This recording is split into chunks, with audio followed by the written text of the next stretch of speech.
കാസർഗോഡ് വോർക്കാടി പഞ്ചായത്തിൽ വോട്ടർ പട്ടികയിൽ നിന്ന് ആളുകളെ വ്യാപകമായി ഒഴിവാക്കുന്നതായി പരാതി. വോർക്കാടി പഞ്ചായത്തിലെ 3-ാം വാർഡിൽ നിന്ന് മാത്രം 200 പേരെയാണ് ഒഴിവാക്കിയത്. ബിജെപിയുടെ നേതൃത്വത്തിൽ ന്യൂനപക്ഷ വോട്ടുകൾ ഒഴിവാക്കുകയാണെന്ന് ആരോപിച്ച് നാട്ടുകാർ പ്രതിഷേധിച്ചു.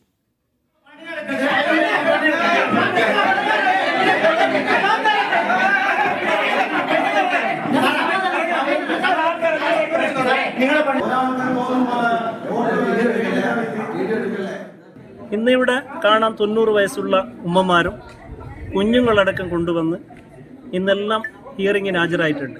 ഇന്ന് 10:30 മണിക്കാണ് അവർക്ക് നോട്ടീസാക്കിയത്.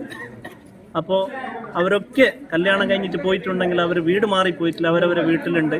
മുഴുവൻ ആളുകളെയും വോട്ടർ പട്ടികയിൽ നിന്ന് പേര് നീക്കം ചെയ്യണമെന്നാണ് ഇവിടെ 3 വ്യക്തികളാണ്, ബിജെപിയുടെ പ്രമുഖ ലീഡർമാരാണ് അവരെ പേര് വെച്ചിട്ട് ഇവിടെ കൊടുത്തിരിക്കുന്നത്.